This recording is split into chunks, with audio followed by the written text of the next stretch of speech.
Welcome to NumPy and Pandas Tips, Tricks, and Techniques Section 5, our section on working with Excel and Pandas. In this video, we're going to take a look at opening files. So in my notebook, I'm going to start the way we have been starting. I'm going to import Pandas.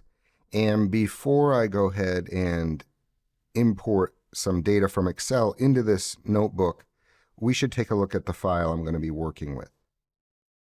So here's the Excel spreadsheet I'm going to be demonstrating, and we can see that it contains price data going back about 2 years for various stocks. All right, so I have Apple, Facebook, Google, and Netflix. All right, so now we're going to take a look at how to get this into Pandas. So the very basic way to import is just going to be to call Pandas read Excel. And then we have to give it a file name, and that data is in a file called output. Okay, and if I don't give it any arguments here, it's just going to read the first sheet by default. Okay, so there's that data, and it just so happens that, yeah, Apple was the first sheet in there. But really, we should specify a sheet name to ensure we're getting what we think we're getting.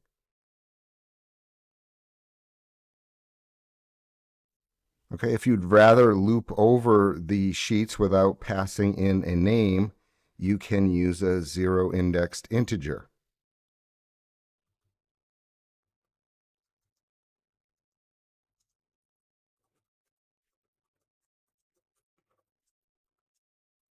Okay, so we can see it's the same data. Okay, if you want to read multiple sheets, you can pass in a list.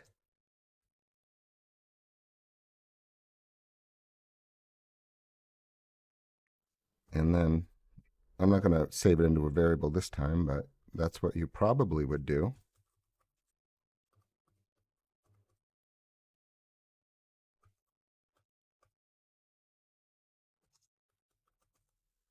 Okay, so when we run this, what we get is an ordered dict. Okay, in a previous video, I talked about how to iterate over this ordered dict with some comprehension. Okay, so these are the basic things you want to do with an Excel file. Either you're going to read a specific sheet, you're going to iterate over several sheets and save them into individual variables. You can do a dictionary and a dictionary comprehension after that. All right, and then a lot of times what you want to do is read and then skip data. All right, so you can either skip at the top or at the bottom. I'm going to show an example of skipping at the top. It's pretty straightforward.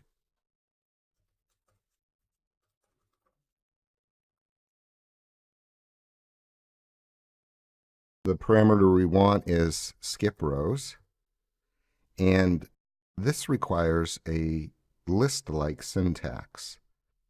If we wanted to skip just the first row, we would do it like that. Okay, and just to demonstrate it, we'll do it and get the first few rows. Okay, so you can see what happens here. When I do this, all right, in this data, the first row was the column names. And so now the column names by default become the first observation of data. All right, you probably don't want that. So what we do instead is call header none. Okay, and so then it just indexes the column names.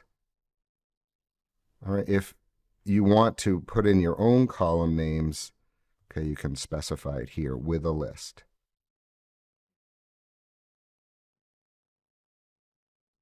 Okay, so other tips, yeah, it's good to keep in mind that that first row is going to be the column names unless you specify something else. And if you want to say that your data doesn't have a header, you have to specify that. If you pass in the names argument, you're going to create your own custom header. It has to have the same number of columns as the data. Most of the time, what we want to do is just get the data we're interested in. So you can skip rows at the top, at the bottom, both. Okay. or you can just specify how many rows of data to get with the n rows argument. Okay, you can also specify which columns you're interested in by passing in those column names. Okay, if there's other things you want to think about doing with Excel, you can take a look at the documentation at this link. Okay, so that should get you started opening Excel files.